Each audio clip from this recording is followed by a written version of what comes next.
Now more than ever before, we are relying on the internet to keep up with the news, stay in touch with friends, shop, and everything in between. That's why it's so important that you reserve your first and last name .vote web address for your upcoming campaign. Secure your digital real estate by owning your name with a .vote. Your name, your campaign, your very own .vote domain. Head to GoDaddy today.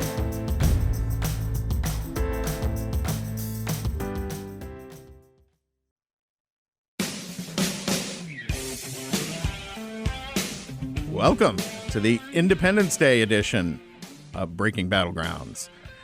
We have some fantastic guests on here, maybe a little less political than we often do, and I think that's fantastic, especially for this weekend. I hope everyone has a wonderful time with their families. Probably not going to go too far, right, folks? I think.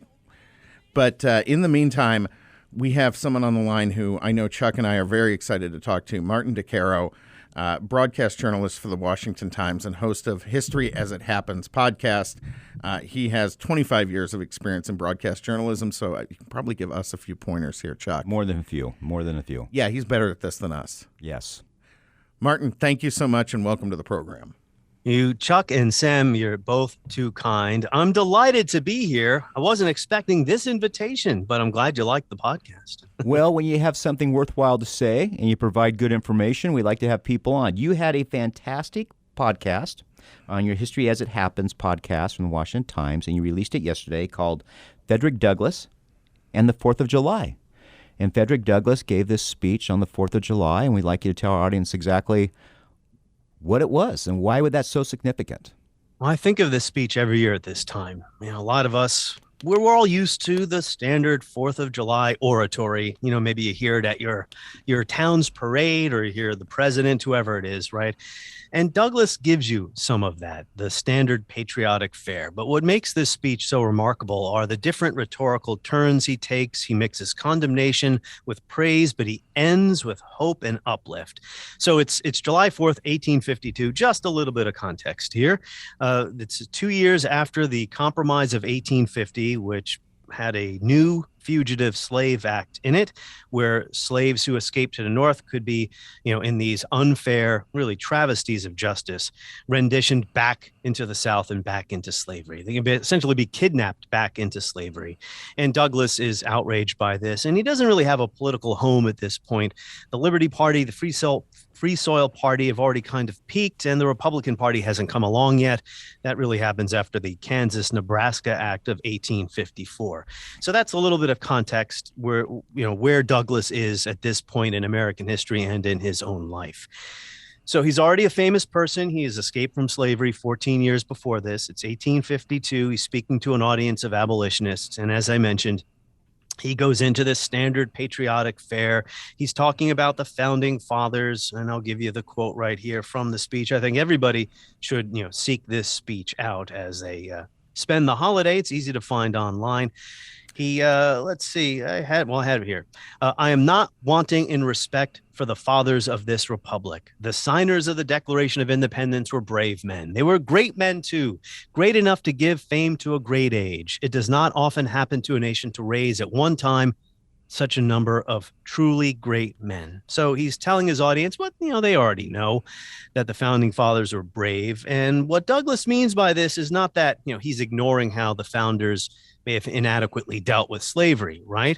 He's talking about that they were brave enough in their time to stand up for what they wanted. They were willing to make sacrifices for their own freedom. And then that's when he pivots and he says, what to the slave is the 4th of July? And he says, you, meaning my fellow Americans today in 1852, are not doing the same thing. And he goes into this scathing, bitter indictment of his fellow Americans for not standing up to try to abolish slavery, in many cases defending slavery, right? And he's talking about the internal slave trade, which was a horror, and also the Fugitive Slave Act, which I've already mentioned. And then he goes into this scathing indictment of the churches, the ministers, the parishioners. Stop being hypocrites. Use your bully pulpit. Use your pulpit to push public opinion in the right direction so we can get rid of slavery. And then he ends with this. I'm condensing the speech, obviously, here. But he ends with basically a call to action and with some uplift. And I have the words here. He goes, "I do not despair for this country." He says, "I do not despair because I understand that the workings, it's already underway, that slavery at some point will be gotten rid of." And that's Douglas's embrace of American politics and our American ideals. And I think that's so important to remember on this holiday weekend, that, what unites us as Americans, especially now, right? We're so divided. And I think there's a lot of truth to that. Not just on Twitter, we're very divided. Historically, Americans come from all different backgrounds, creeds, ethnicities, cultures, right? So it's always been a tricky thing to figure out, what are we united around? Not like other countries that might be united around a single race or a single religion or a single way of doing things. We're united around our ideals. And at this point in our development as a nation, if you will, when we've lost faith, and for good reason, in so many of our institutions, not just government institutions, the media, the Boy Scouts, I don't know, you name it, right? Right. Right. Most institutions today are thought less well of than they were, say, 30, 40 years ago. It's our ideals that hold us together. What is Frederick Douglass met with Abraham Lincoln 3 times. And the first time he met him, he just went and got in line in the White House to meet with the president. He did not have a time set aside for it, right? He just walked in, stood in line like everybody else, and met Abraham Lincoln. And when he was introducing himself, Abraham Lincoln goes, "I know who you are, sir." Could you tell our audience a little bit about what happened on those 3 meetings and how they developed a respect for one another, if not a fondness? Yeah, this is the classical convergence of an activist with a politician. And, it's interesting as when you can cherry pick Douglas for any purpose you want today. You can find quotes of him condemning Lincoln and praising Lincoln in the same speech. The end was that Douglas came to understand, as frustrated as he was with what he believed was Lincoln's slowness on the slavery issue, he came to understand that Lincoln had all the weights that a politician carries in wartime. He had to hold together his coalition. He had to hold together public opinion. 1864, which I believe is one of their meetings, was a horrible year in the Civil War. War weariness in the North was peaking. The casualty totals from the battlefields were terrible. And Lincoln thought he was going to lose the election. And, as frustrated as the 1864 election, he was running against his former general, McClellan, who was a war Democrat in the North. So as frustrated as Douglas could be with Lincoln, he understood when you're then faced with a choice, as you are in politics, right? You have to at some point make a choice. He understood the alternative to Lincoln would have been much worse for the end of slavery. That if the war Democrats or the peace Democrats get a foothold in the federal government, that the Civil War might end with slavery intact somehow. And, and Lincoln becomes more the radical. I mean, the guest in that podcast is James Oakes, brilliant historian who wrote a book called The Radical and the Republican. And Lincoln moves from, the more conservative or cautious politician, although I don't think Lincoln was all that cautious, to the more radical position where he is now trying to destroy slavery given the opportunities that were opened up by the war. Martin, would it be fair to say, and this has always been my impression from reading about Lincoln, that he wasn't cautious particularly at all, but he was incredibly calculated? Yeah, I think it's wrong to see Lincoln as cautious. And James Oakes makes a great point of this in my podcast. He goes, because today, obviously, Lincoln has fallen out of favor with unbelievably liberals, which I don't understand. And I don't really talk about my own politics very much. I literally said this morning in response to another one of those incidents where they were, I think it was one of the big universities. Was Cornell. Cornell. Down a Lincoln statue. Are they crazy? What was Lincoln's fault? Not being born early enough to stop slavery in 1776? Well, slavery had been around in what we would then call the United States, what became the United States, for 250 years. It had survived revolutions. It had survived wars. It had legal protection. It had survived 15 presidents. It had survived 30 Congresses. And within 18 months of taking office, Lincoln does the Emancipation Proclamation. He did the preliminary one and then the full one on January 1st, 1863. Is 18 months really all that long a time when you consider the history there? Even in the social media era, it's not that long of a time. I mean, that's pretty incredible when you think about it.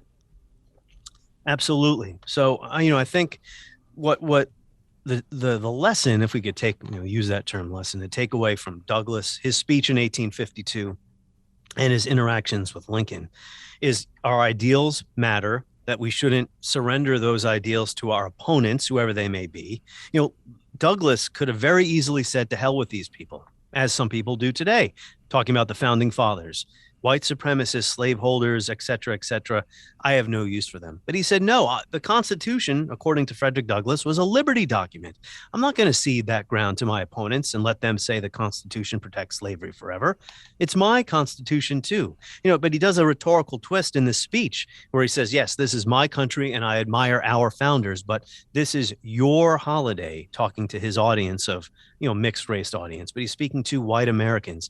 I can't celebrate this holiday the way you do until we all live up to our ideals, because my people are in chains. But he doesn't condemn the country. He condemns the inaction on the part of his fellow Americans, but he embraces our ideals. He embraces anti-slavery politics as the vehicle to effect change. That's why he parted from the Garrisonian abolitionists, who are the more strident and radical, if you will, abolitionists who just rejected politics. Well, it seems like Frederick Douglass and Abraham Lincoln would not have much of a platform today if they could even become people of influence today, because they understood coalition building. They understood strategy. And I think people are missing that. And when people say we can't get, what's amazing in Washington right now is everybody's complaining about Supreme Court cases being thrown back to the people who are supposed to fix the problems, not done by judicial fiat. And there is maybe more people in elected office today should look how Frederick Douglass and Abraham Lincoln handled this issue, how they understood coalition building and building alliances. And, I'm sure deep down in their guts, they wanted things moving a lot faster even than 18 months. But you take with what you can do to make a change. Yeah, I think to a lot of people, maybe young people today, feel like there are certain issues where you can't compromise. You're on the right side of it and there can be no compromise. Well, that's not how politics works. And you're right, maybe from a moral sense. But you brought up the Supreme Court, and I was thinking about the abortion issue today. Whatever one's issue is on abortion and whether people should have access, whether women should have access to abortion, when it comes to the issue of the court and sending it back to the states, if you want to look at a movement, the pro-life movement, the right to life movement, for 50 years, they held their goal. One of their goals was to end the federal right to abortion that was established by Roe versus Wade. They didn't just give up when they didn't get their way right away, right? Exactly. They combined activism with politics. They elected pro-life legislators, pro-life congresspeople, pro-life presidents who would appoint judges who would maybe see it their way. They continued their activism, but they used it in a political manner. And it took 50 years, but it worked, right? There's a lesson there. I think there's an analogy. I apologize. I'm going to cut you off. We're going to bring you back for the next segment here in just a moment. Breaking Battlegrounds coming right back.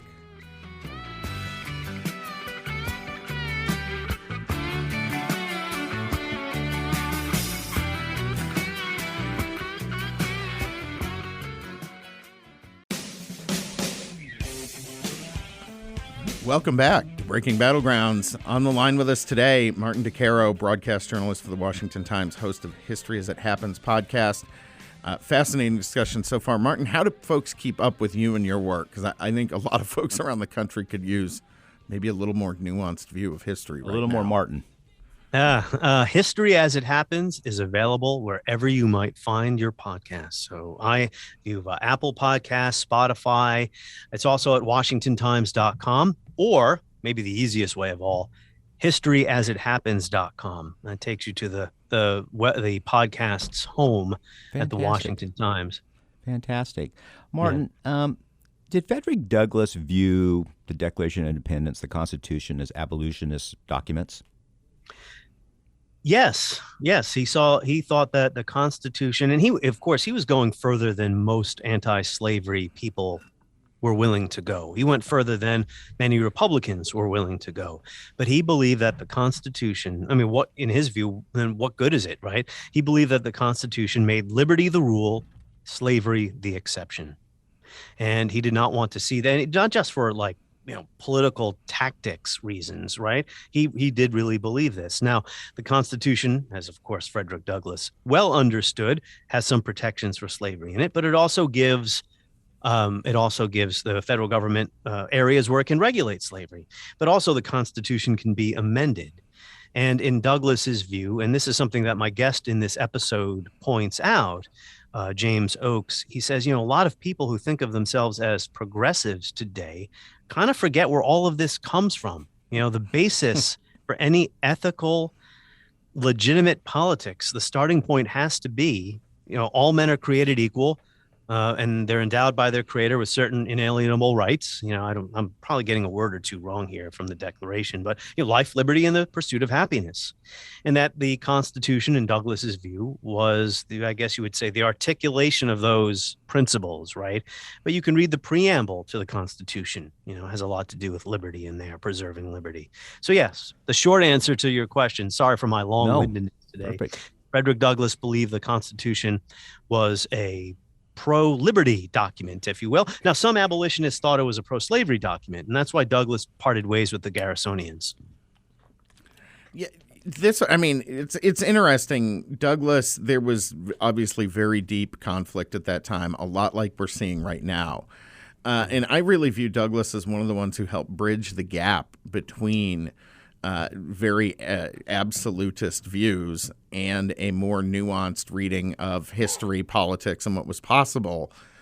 Do you see parallels in this time to that? And are there people we should be paying attention to right now talking about this that we're not? Wow, that's a tough question. I would say,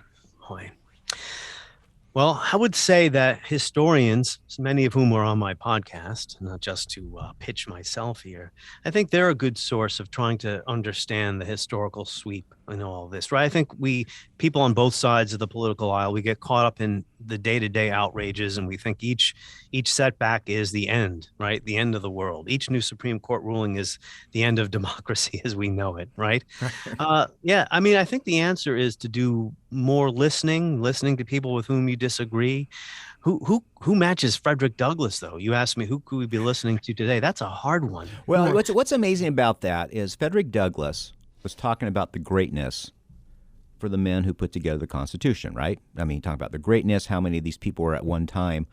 But the same can be said of Abraham Lincoln and Frederick Douglass at that time. Yeah. That we came together, these two great men, and I think one thing people mistake today is because we say someone's great, that doesn't mean they're perfect. They're flawed human beings. They're mortal, right?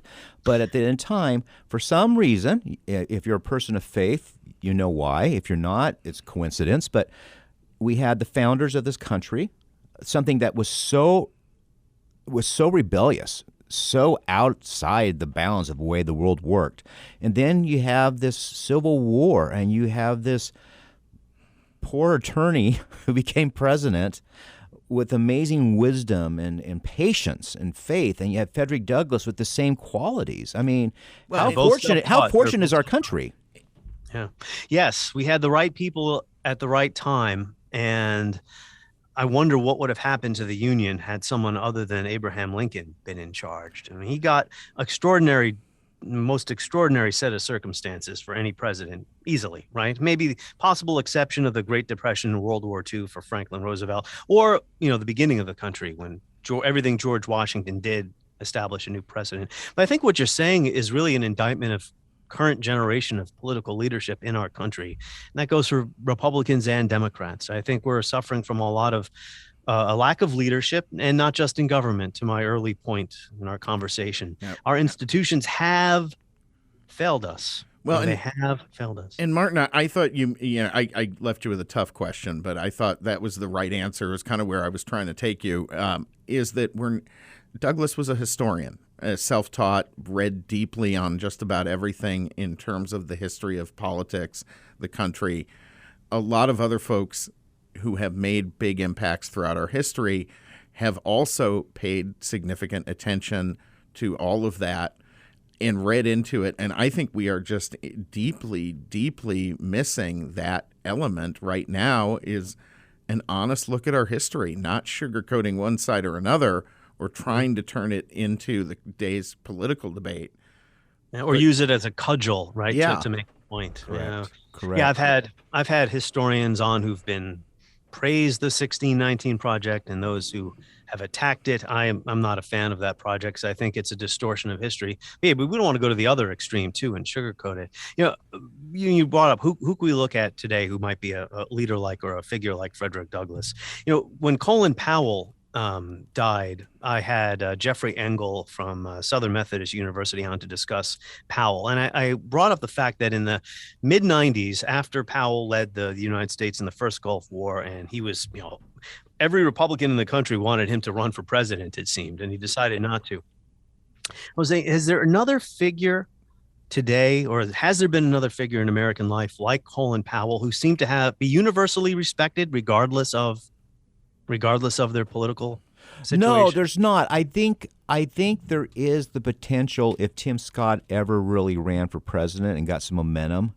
I think Tim Scott could be one of those transformative figures, especially regarding racial relations in this country. I think he seems to have the temperament and the patience and the decorum to make that happen. I'm going to make some people on our side of the aisle a little unhappy, Chuck. One person I've been impressed with after some early Rocky issues early on has been London Breed, the San Francisco mayor, who seems to have recognized some of the mistakes she made. Yeah, no, she's been very good on the law enforcement and things of that nature. But Martin, you're right, and I don't know what's created that. We say we have more information at the tip of our finger now. But anyway, Martin, as we finish up this segment with you, are you positive and optimistic about America's future? Oh, wow. I tend to be an optimist. I tend to be an optimist. Reality is depressing. But what's the alternative, right? I mean, if you're not, I think, and there's a way, we have a system in our country to affect change that we want, right?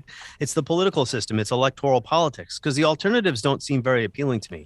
That's apathy and sitting on the sideline or resorting to violence. And no one wants to see that. Especially not on Independence Day weekend, folks. We want everyone out there to have a good time. Martin, thank you, and we hope you'll join us again soon. You've been wonderful, and we appreciate it. You let me know. Yeah, and we're going to push people to your podcast. It's excellent. Thank you for joining us, and have a great 4th of July, my friend. You too.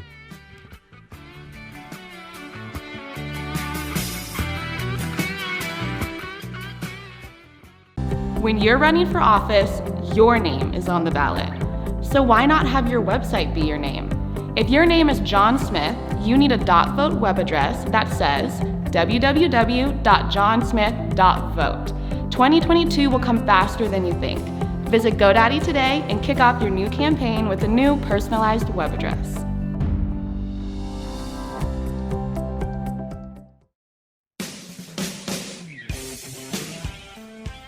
Welcome back to the Independence Day weekend edition of Breaking Battlegrounds. A little bit less political in a certain way and maybe more thoughtful than our normal podcast and normal radio show here, Chuck. But I'm very excited to speak to our next guest, Adam B. Coleman, the author of Black Victim to Black Victor.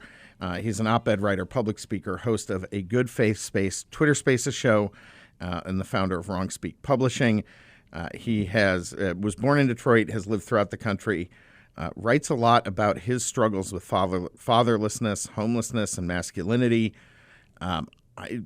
Someone I'm very excited to talk to today. As am I. Adam, thank you so much for joining us. Thank you. I appreciate it. Well, you did an article or column this week for the New York Post that talked about just the vitriol Judge Clarence Thomas is facing from the left, and they're using the N-word and everything else, and they just seem to think that's okay to do it if you don't agree with them. Can you tell us a little bit about your column and your perspective on it? Sure. I've basically been spending the past year or so highlighting the hypocrisy by progressives without outright coming out with the R word, because it seems like everybody throws around the R word of racist for literally anything. So I wanted to basically use this opportunity to point to the obvious, that they are racist. Progressives are the ones who are rotting our country. They're the ones who are projecting everything onto us. in the meantime, this is how they really feel about Black people, in my opinion. And I would even go as far as saying Black progressives feel very similarly. They're perfectly fine with using racial terms against other Black people because, they have the same level of animosity. It doesn't sound like it makes sense, but it's true. And so the article is just basically highlighting how they're the ones who are basically rotting our society. The way I kind of describe it is just that they're the rot that has been stinking up the joint, that's been stinking up our country, and politically has been stinking up the Democrat Party, which is one of the major reasons why I decided to leave. They're getting overrun by progressive extremists or leftists, whatever you want to call them, who are so superficially enamored with identity politics that it stinks to me, and I can take the stench. So Adam, that's the gist of it. I would actually use a different R word when we're talking about particularly white woke progressives. Religion.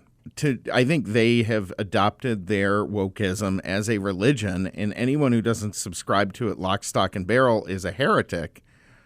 And then at that point, there's no boundaries, right? I mean, if you're framing everything as good and evil, then that's a very easy path to calling people the other R word and using all the other epithets that are being thrown around at Clarence Thomas and others. And there are no boundaries anymore. Yeah, I don't disagree with you. I didn't put it into the article, but I've kind of said this publicly. I believe that most of these progressives are basically classists. They see themselves as above everybody else. This is just an ideology to apply their viewpoint. So if you're a classist, it's very easy for you to be a racist. Like it's not a huge stretch to look down upon a minority or a group that you feel is disenfranchised. And it may make you feel good to say, they're so disfortunate, I have to reach out and help them. Classist and hierarchical. Mindset. Yeah, exactly. So, and also some people, when I say class, I don't necessarily mean by economic means.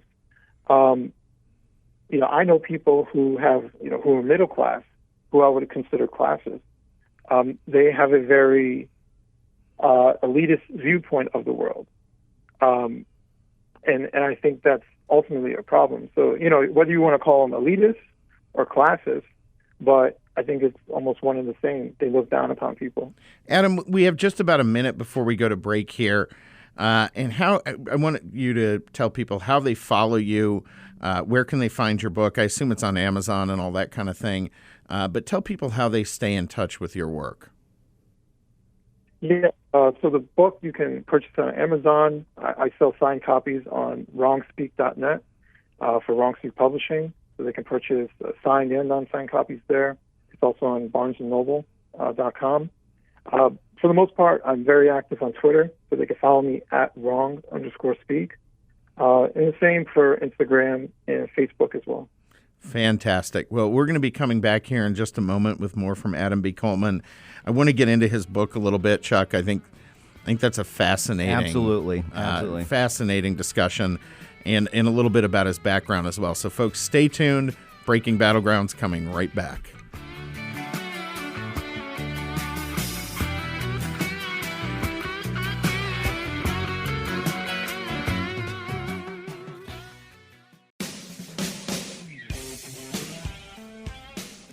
Welcome back. The Independence Day weekend version of Breaking Battlegrounds. Thank you folks out there for tuning in. We really appreciate all our listeners to this program. Be sure to follow us on Twitter, on Facebook, download the podcast, stay in touch. We love to hear from you. One guy we're very excited to have on the line with us today, Adam B. Coleman. He is the author of Black Victim to Black Victor, op-ed writer. He's written some fantastic pieces. You can follow him on Twitter at wrong_speak.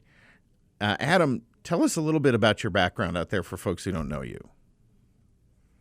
Sure. So basically, I I published my book about a year ago, and prior to that, I was just a normal guy, kind of a culture war junkie, but basically kept to myself. I had no public presence. I didn't really even talk to people around me about politics. How did you get the idea then to write a book? Yeah, so all of that started, I initially actually wanted to write a book a while ago, but I didn't know what to write about. And then George Floyd happened. And I was basically sitting back, just kind of watching the world around me seem like everybody was having a panic attack, like everybody was losing their mind. And I felt like, am I the only one that sees like this is a bad thing, but not the end of the world like people are making it sound like, or spreading the narrative that because I'm a black male that I'm in constant danger. And as someone who's lived in 5 states and various neighborhoods, and I've been the one of 4 black kids in a school and that kind of situation, I've never felt that danger. And I wondered, who's going to speak up for me? And so I decided to speak for myself. I love that, Chuck. I mean, I think one of the problems we have in this country is a lot of people stand around waiting for other people to speak for them and don't develop their own voice. And Adam, I'm incredibly grateful you did. Tell us a little bit about the book, Black Victim to Black Victor. I haven't had a chance to read it, but after talking to you, I'm definitely going to grab it this weekend and try to grind through it, because it sounds like something I think a lot of people should pay attention to what you have to say. Yes, and I appreciate you wanting to check it out. I appreciate everybody's support who wants to purchase it. But the book itself, some people say it's a black conservative book. They're all pretty much the same. But mine is actually different, and I purposely wanted it to be different. I kind of use race as just like a topic that you can swap any race in. And people can still relate. You don't have to be a particular race to read it and understand, because ultimately it comes down to the human experience. The most important chapters are talking about family. And, for me, being a child of a single parent, growing up without my father, I talk very openly about what it felt like for me, the struggles that I went through, how I feel about my father, how I feel about my mother. My father passed away, my mother's still alive, and being open enough to express this while also talking about a bunch of different things, the usage of government, faith, but not being overly religious. It's not really a political book, to be honest with you, and I think that's been a good approach that I took. It's not a conservative book per se. It has some values in it, but I'm not being overt about it.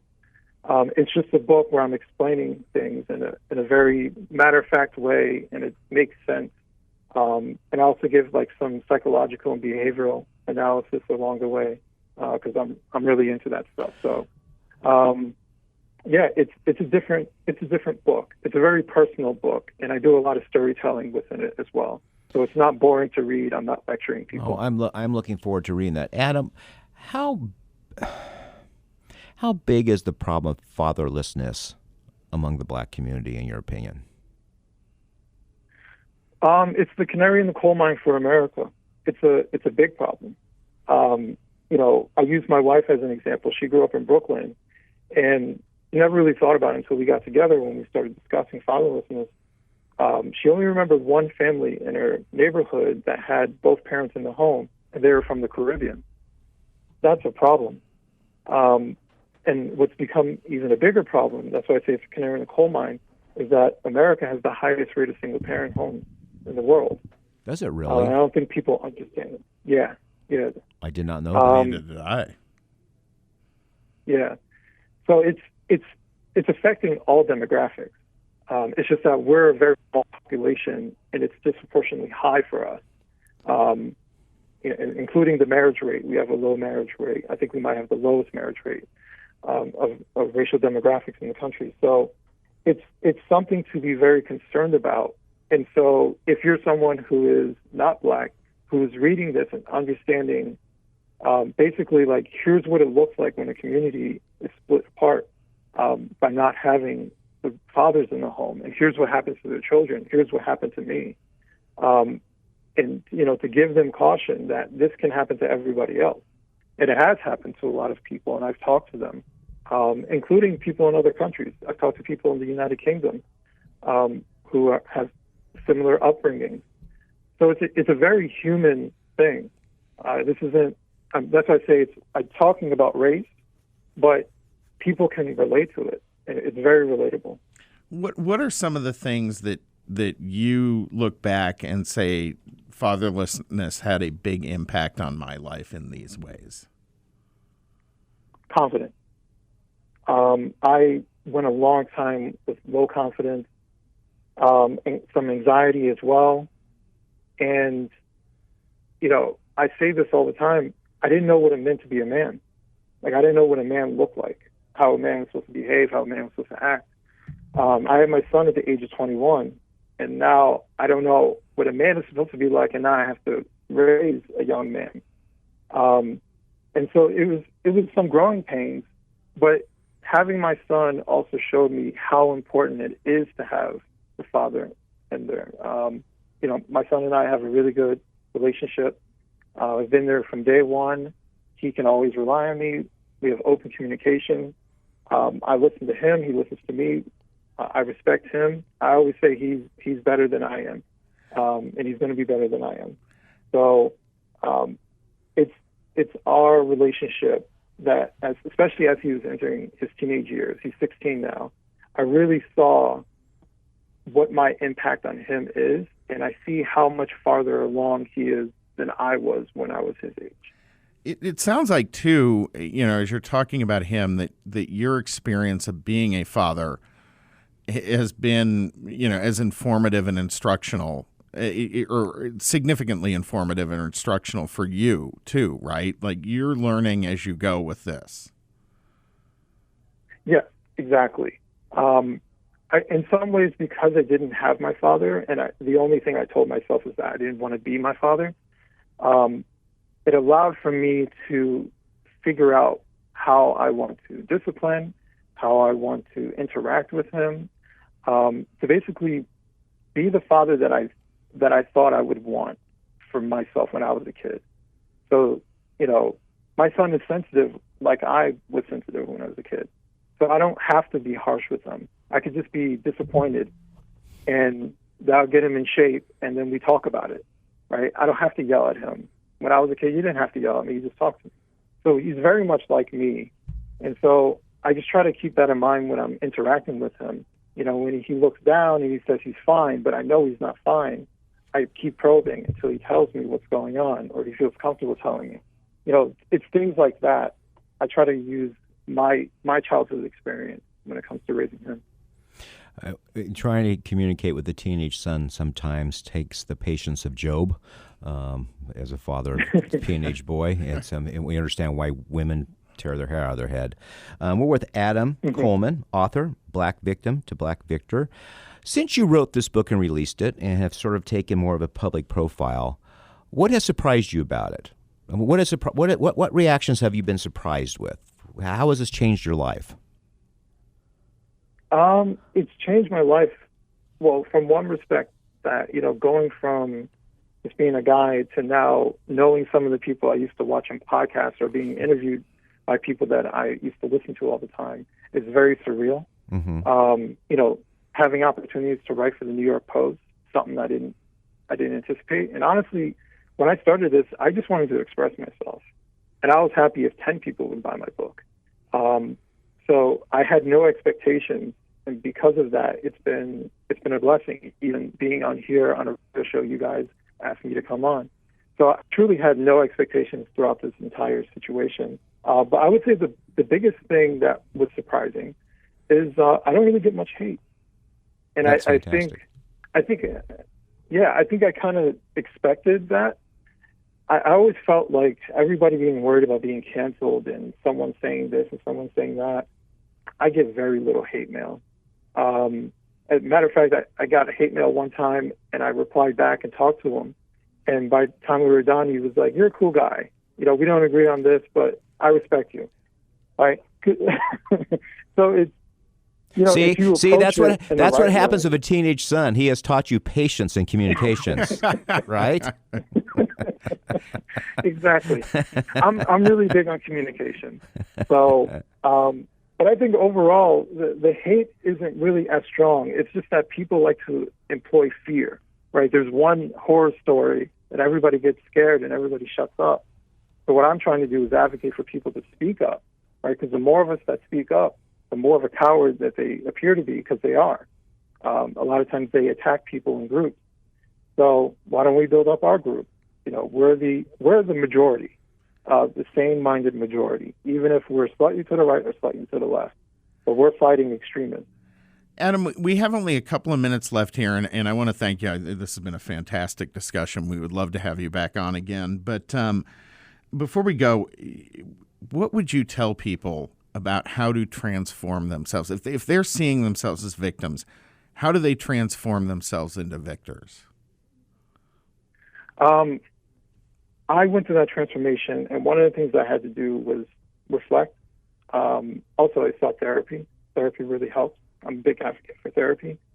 But I would say the biggest thing that really helped me is that I took 100% accountability for everything, for my successes and my failures. So if I did something that was wrong and it didn't work out, I always said to myself, what could I have done better to prevent that, from happening, or next time from happening? And the way I see it is being accountable is a superpower. If you are the one who is responsible for the mistake, that means that you're the one who's responsible for fixing it. And so why not? What a novel concept. That is a great statement. Yeah. I love that. Yeah. And that's been my attitude for the past number of years. And that's without that, I wouldn't be here talking to you. It's an amazing story when you talk to people who have lifted themselves up, because I think you get a very different perspective. It's hard to be a victim when you're taking that level of responsibility for yourself, right? Right. I mean, you basically can't be a victim at that point. You can't be victimized. Exactly. And no one can victimize you. You won't even allow it. That's why, hate mail, I laugh at it. If someone calls me a slur, I laugh. I show people, look what they called me. It doesn't bother me. You can't make me feel like a victim. How does your better half like you taking up this mantle of mini celebrity to a degree? She loves it. She's very impressed. I'm always humble. I always downplay everything, but she's very impressed and proud of me. And I gave her thanks in the book as well. I couldn't have written it. Excuse me. I couldn't have written it without her. She sounds like a fantastic partner. Yeah, this is a fantastic discussion, folks. I hope you do follow Adam going forward. I know I'm going to be following his work pretty closely. Adam, tell us again how folks can stay and keep up in touch with you. Yeah, all the information, you can go to wrongspeak.net. You can read articles, and you can follow me on there. But also, I'm very active on Twitter, so my handle is @wrong_speak. Same on Instagram, and on Facebook, it's wrongspeakadam. Fantastic. Adam B. Coleman, author of Black Victim to Black Victor, thank you so much for joining us today. Really, really appreciated having you on our show, and look forward to having you again in the future. Absolutely. Thank you again. Thank you. All right, folks, stay tuned for the podcast only segment, or be sure to tune in on your radios next week. Breaking Battlegrounds will be back.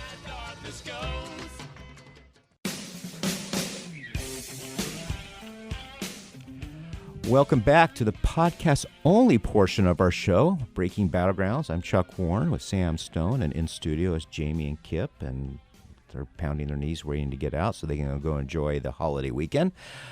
We want to start off with the clip about... Chuck, let's just be clear before we start with this clip. Jamie is working for my campaign. She is going absolutely nowhere this weekend except to a million parades to sweat in the heat. All right, so Jamie gets I just want to make that clear Jamie, before she sneaks out of here. By the way, what candy are you tossing out during these parades?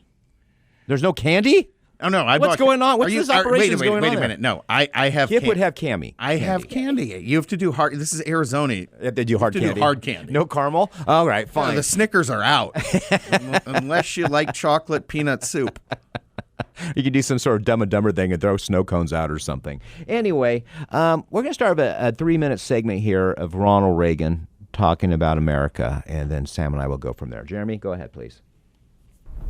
If we look to the answer as to why for so many years we achieved so much, prospered as no other people on earth, it was because here in this land we unleashed the energy and individual genius of man to a greater extent than has ever been done before. Freedom and the dignity of the individual have been more available and assured here than in any other place on earth. The price for this freedom at times has been high, but we have never been unwilling to pay that price. Those who say that we're in a time when there are no heroes, they just don't know where to look. The sloping hills of Arlington National Cemetery, with its row upon row of simple white markers bearing crosses or stars of David, they add up to only a tiny fraction of the price that has been paid for our freedom.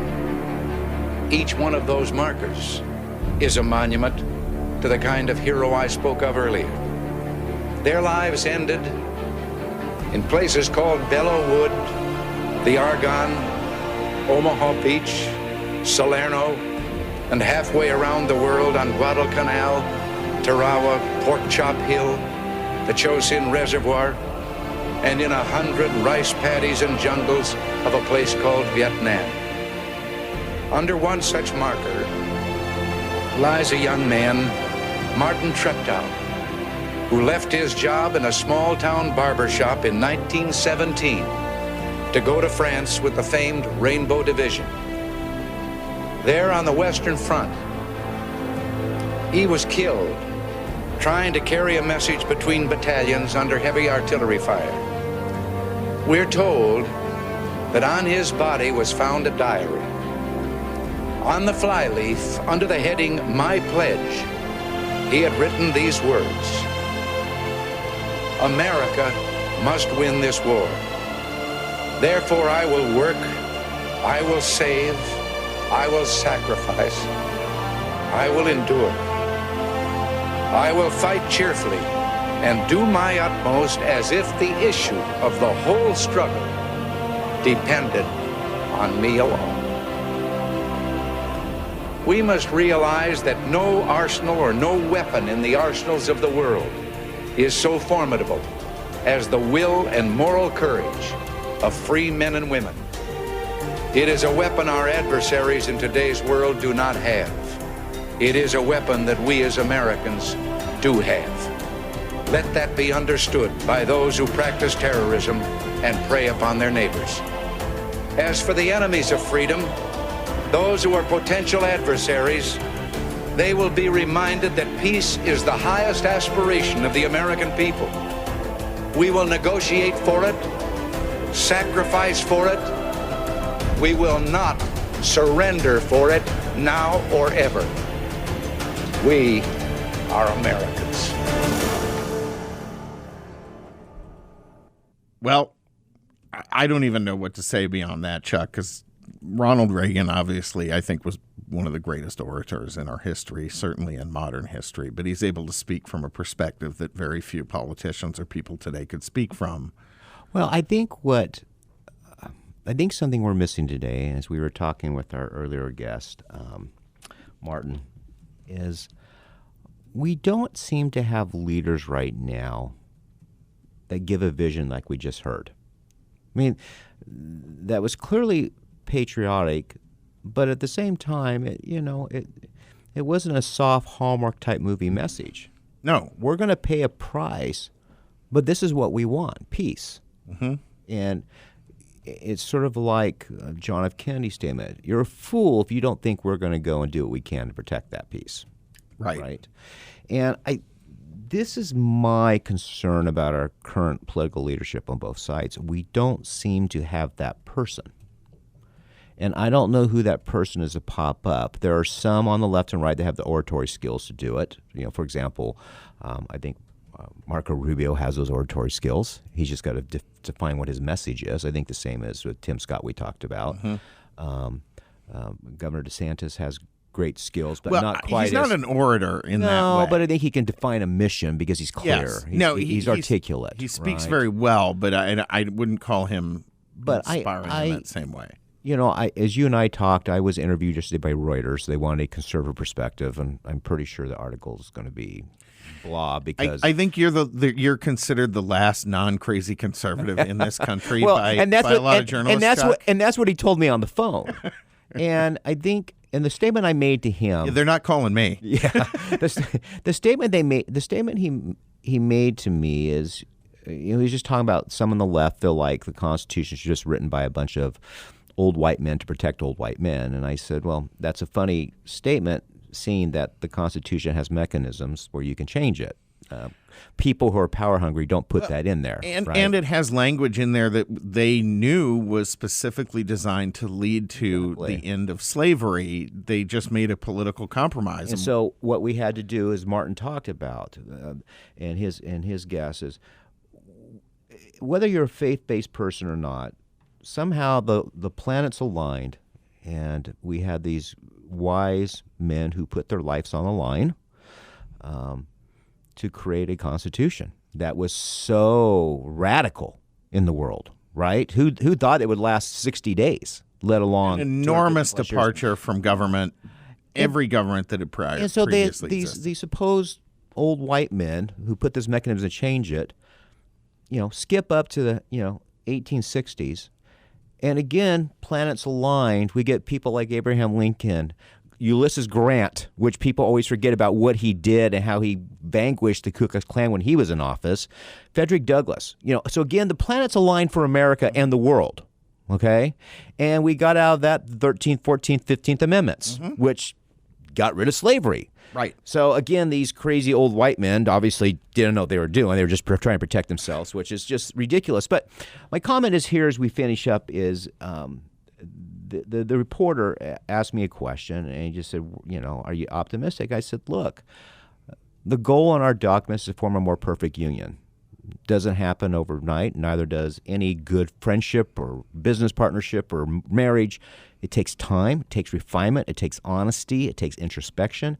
And I view us very much in a marathon, and most marathon runners tell you the 17th, 18th mile is the hardest. We're at 17th, 18th right now.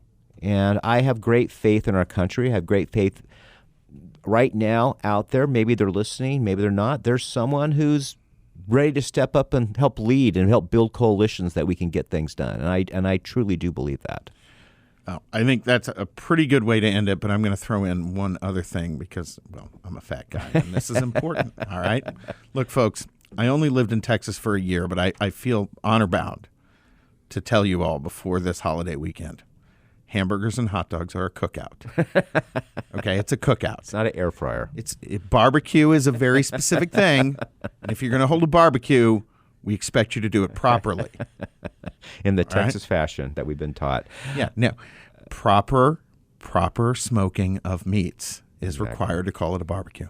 Well, folks, as we close, have a wonderful 4th of July. And besides the barbecue and doing it right, take the time to be reflective. Take the time how you can take part in this grand experiment to make your neighborhood, your community, your country a greater place. And we're going to end it here with another clip from Ronald Reagan when he was at the Statue of Liberty on the 4th of July, 1986. But before we begin, Chuck, I want to thank Kylie, who gets our guests each week. She did a phenomenal job. I was very excited for both of these guests. I hope people learned something from them. So thank you, Kylie. I do too. Of course. Happy 4th of July, folks.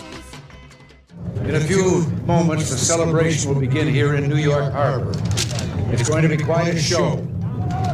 I was just looking over the preparations and thinking about a saying that we had back in Hollywood about never doing a scene with kids or animals because they'd steal the scene every time.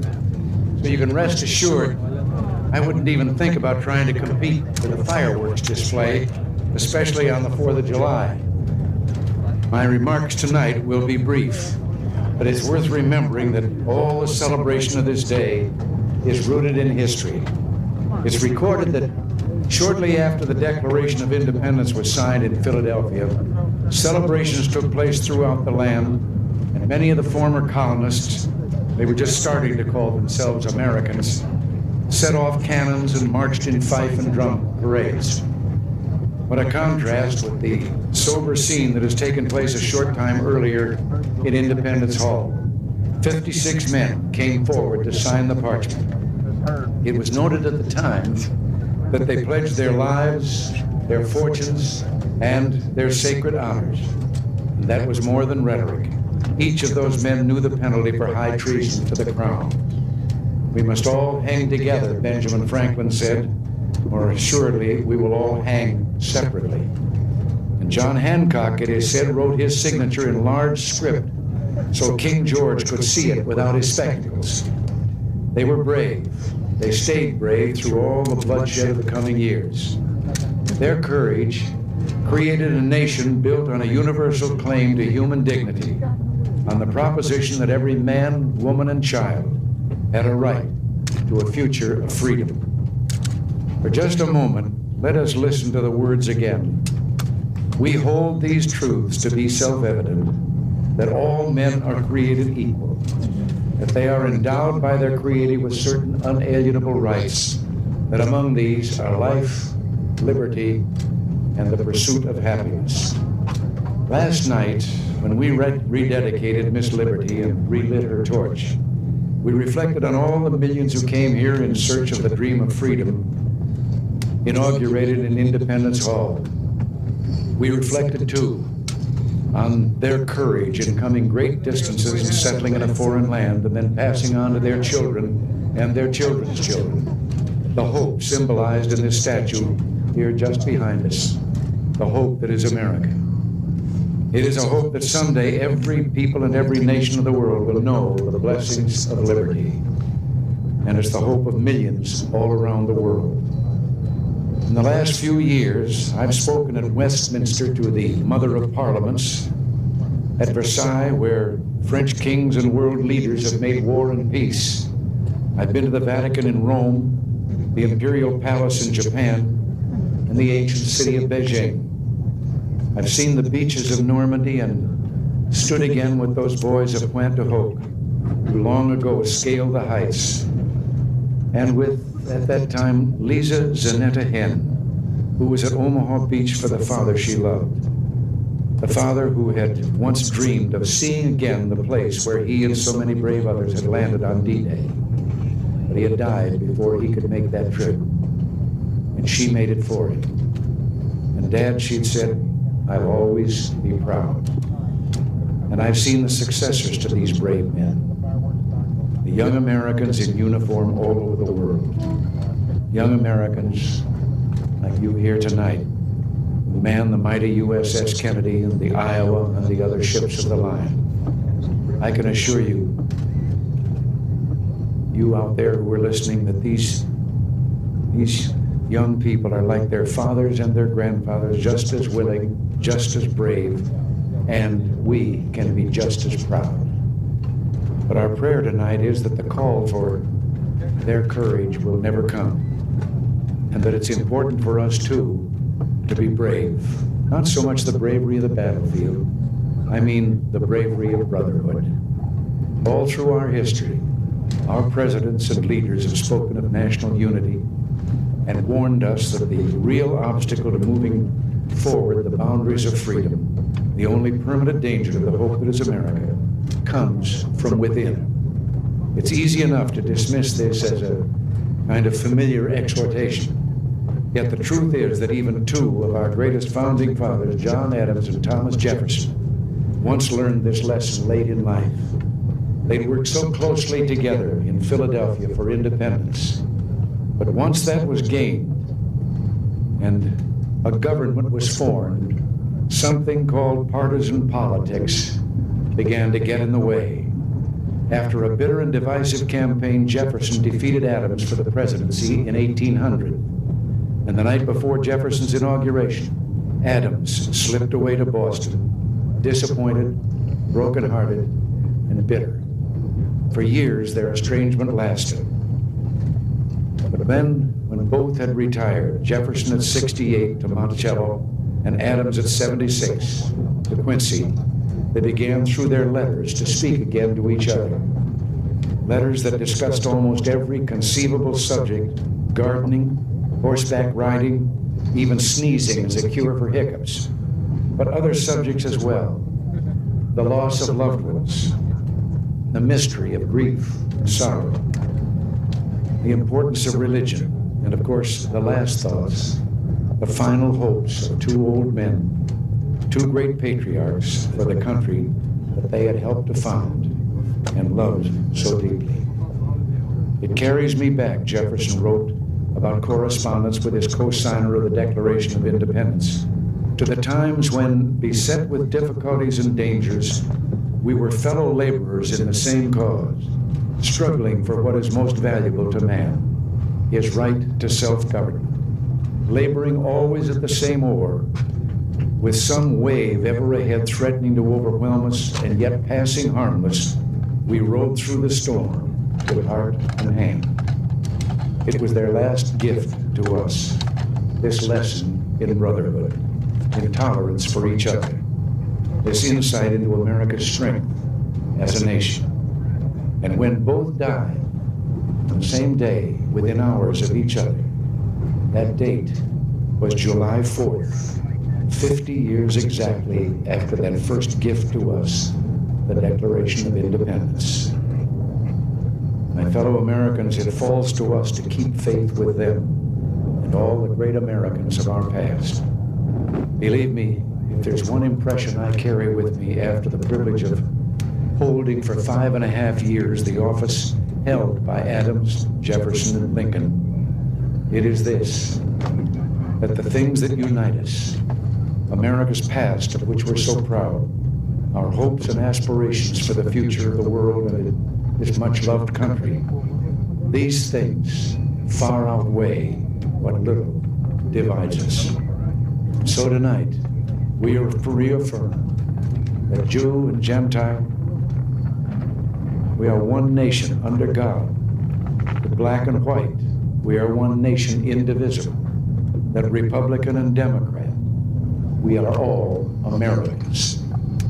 Tonight, with heart and hand, through whatever trial and travail, we pledge ourselves to each other and to the cause of human freedom, a cause that has given light to this land and hope to the world. My fellow Americans, we're known around the world as a confident and a happy people. Tonight, there's much to celebrate and many blessings to be grateful for. So while it's good to talk about serious things, it's just as important and just as American to have some fun. Now, let's have some fun. Let the celebration begin.